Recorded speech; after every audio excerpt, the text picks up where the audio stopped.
Good evening, and welcome to tonight's exploration of this hidden coastal campground, tucked within an enclave of redwood trees at the summit of this rocky cliffside. Hidden in plain sight and not marked on any map, this secluded camp spot is usually reserved for locals only. The campers who do find their way here treat the spot thoughtfully, leaving the campground better than how they found it, so that those who visit in the future might enjoy it as well. Here, the sounds of the crashing waves below are paired with the docile chirps of the surrounding forest. This meeting point between land and sea provides a unique sensory experience of sights, sounds, and smells, especially at this time of night, with the rising moon providing an additional layer of mystique and beauty.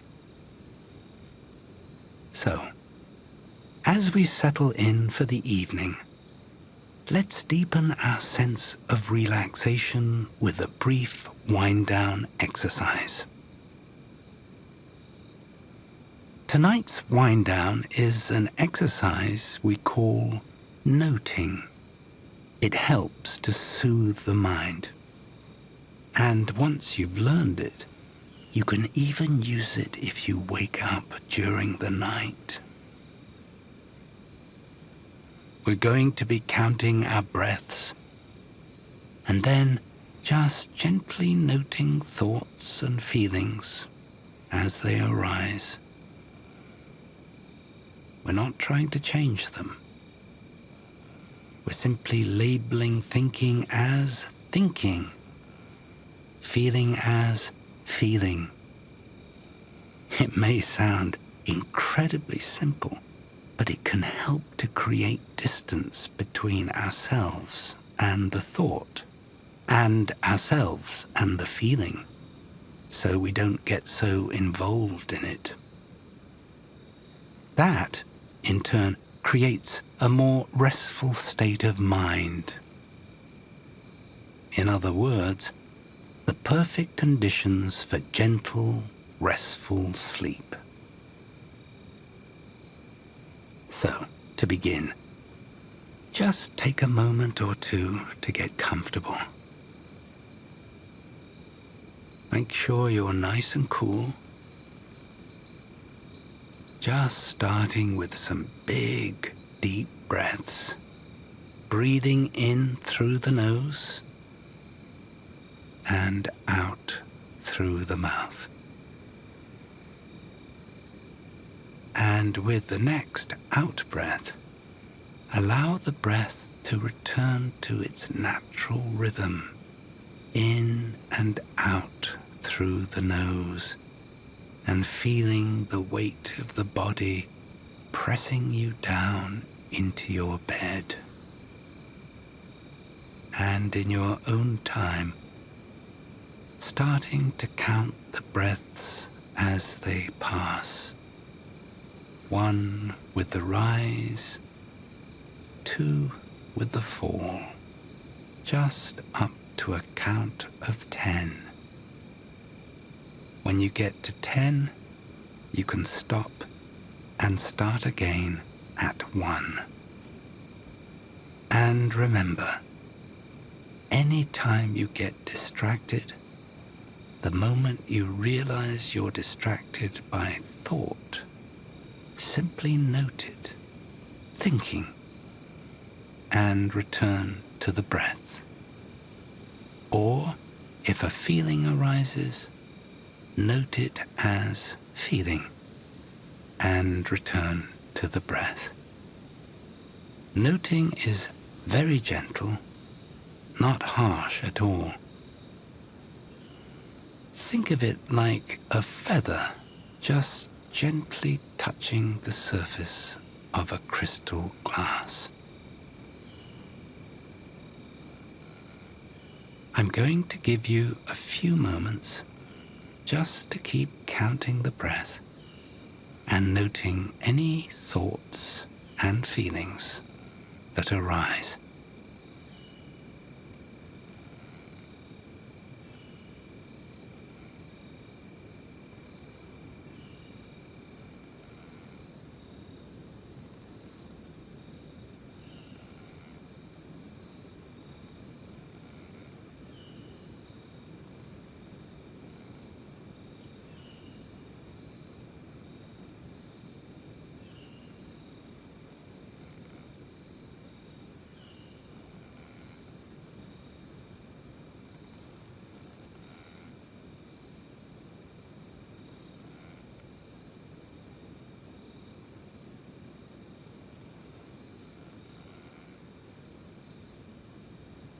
That's great.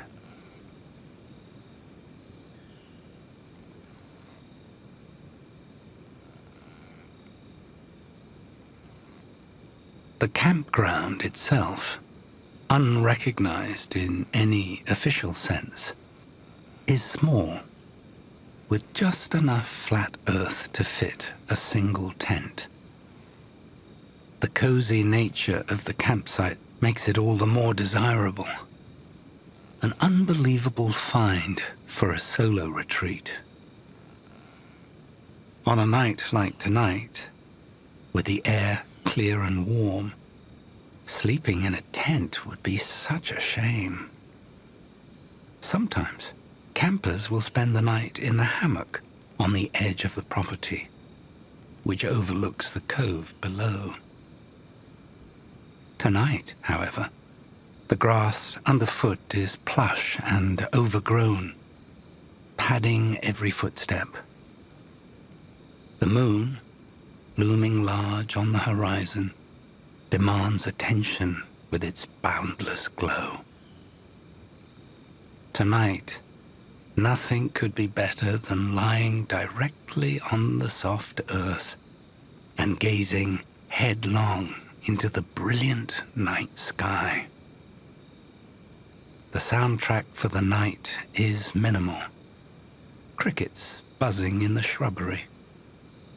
The rhythmic crashing of waves on the rocks down below. And the occasional muted whir of a car passing by on the two-lane highway up above. It would be so easy to close one's eyes and drift off in the bed of grass.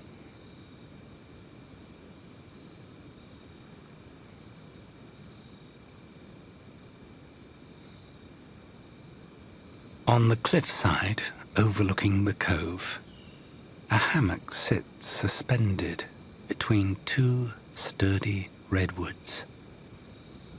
Years ago, a generous camper strung the hammock up, and now it is one of the most treasured features of the campground. The hammock attracts dozens of people each week. Campers hear about the secret spot from a friend or friend of a friend and get spotty directions for a chance to sink into the woven hammock, made soft from years of gentle wear, and catch an unbeatable view of a multicolor sunset. The hammock has evolved into an unplanned, genuine community project. Its belovedness obvious from its patches of visible mending. A length of blue backpacking rope used to tie two shredded ends together here. An orange bungee cord reinforcing a supporting rope there. Patches made of bandanas covering threadbare areas in several spots. On a night like tonight, with the yolk yellow moon sitting low in the sky, there's no better place to stargaze.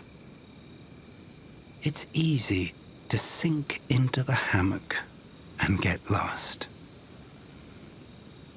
Directly above, too many stars to count glitter in the inky sky.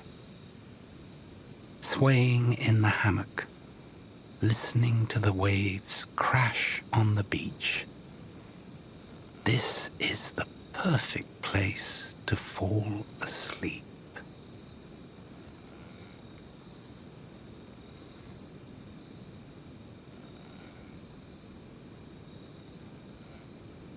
The campground is a locals-only spot.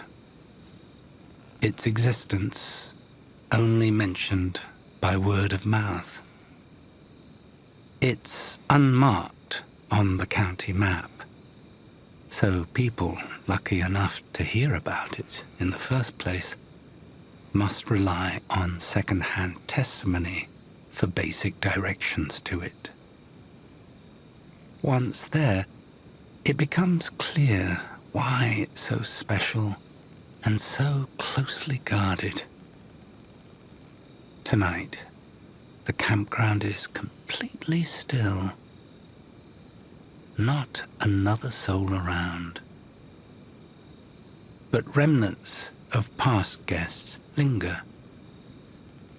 There's a real sense of community at the campground, even when nobody else is around. Visitors have been known to leave behind a deck of cards on the picnic table for the next guests, or, in the summer, a pint of ripe blackberries. Occasionally, someone will leave a handwritten note, extra firewood, or freshly picked wildflowers. A few months back, solar-powered lanterns appeared, strung up in the trees and intentionally left for the enjoyment of future visitors. Everyone tries to leave the campground better than before, ensuring that it remains a spot for people to enjoy for years to come.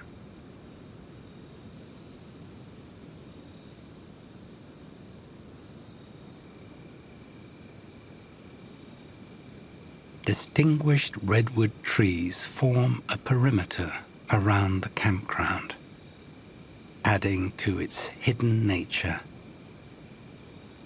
The trees ensure that the campground is not visible from the nearby highway. Redwoods are a signature for this stretch of coastline. They love the fog that blankets the landscape here almost every morning. To reach the campground, one must hike through a heavily wooded area, climbing over the visible roots of the redwoods at some parts. The campground begins once the trees begin to clear. At this part of the coastline, trees can be hundreds of years old, having made their home here generations before any person stumbled upon this secret spot. Taller than some skyscrapers, the redwoods are original tenants of this land, and they are good stewards, providing shelter for the plethora of wildlife that also makes its home here. Little chickadees and squirrels, mostly. But sometimes owls too.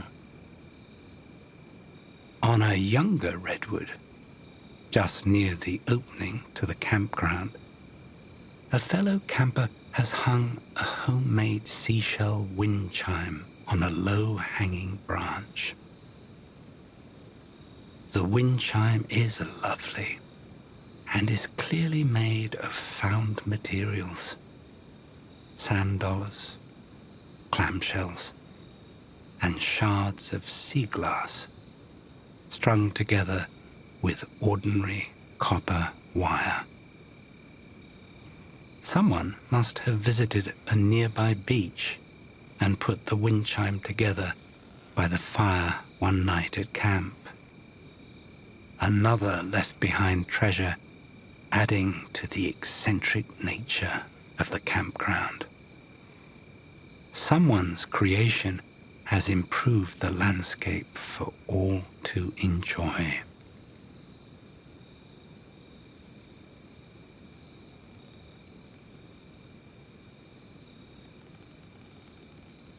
A sandy patch at the campground is the perfect spot for the ad hoc fire pit.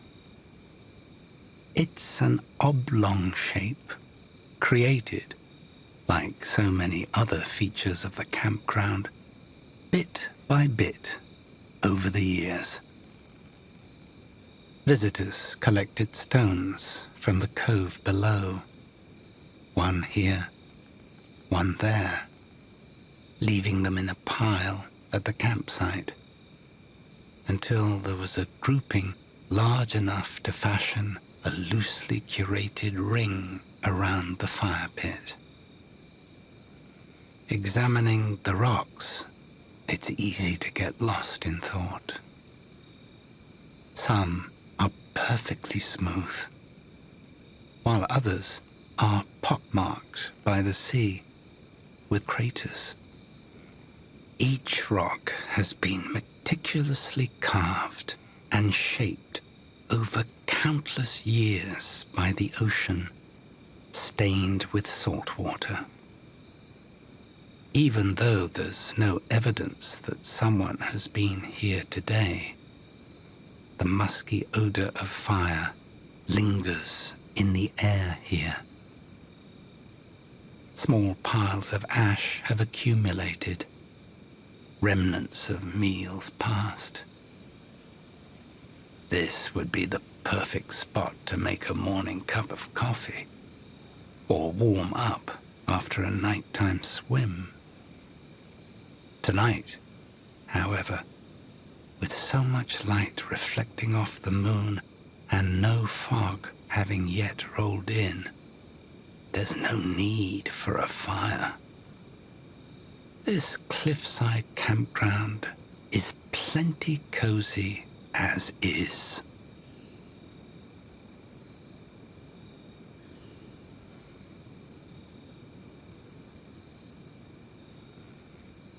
One of the delights that the campground provides this time of year is the abundance of wildflowers that dot the landscape.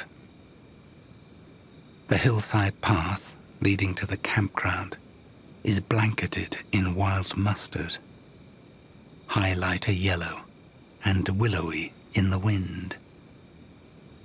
Towards the cove inlet, there's a patch of cottage yarrow in a variety of muted colors: mauve, goldenrod, and off-white. Delicate areas of crimson columbine, an alien-looking lily-like flower with fire engine red petals, pop out against the contrast of all the surrounding green. All of these flowers are native to the area. None required human intervention of any kind. Their seeds were blown away throughout the region, pollinated by the native bee population, and they bloom year after year. How wonderful that such delicate beauty can be the result of such ease, with no worrying, no planning involved, just nature running its course. Everything grows just where it should, at its own pace, in its own season. The fact that this happens year after year, all over the region, and specifically here, at this hidden campground, is a small miracle. More impressive than the most cultivated gardens ever could be.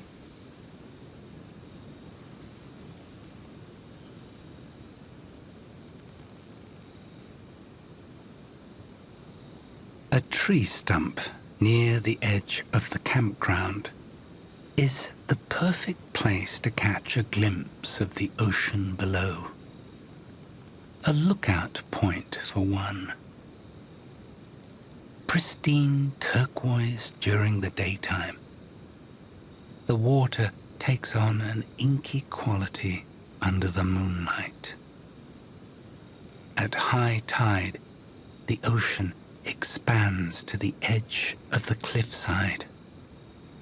Waves crashing over the rocks, and sometimes even misting onlookers above.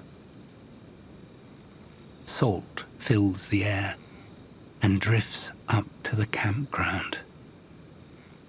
Tonight, the fog that typically blankets the sky has cleared, and it's low tide, the waves receding to generously reveal the cove's beaches below.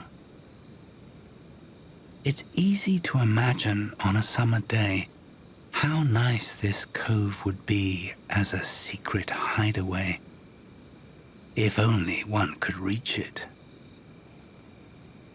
The beach, however, remains untouched, impossible to reach by foot, making it all the more precious, even when viewed from a distance.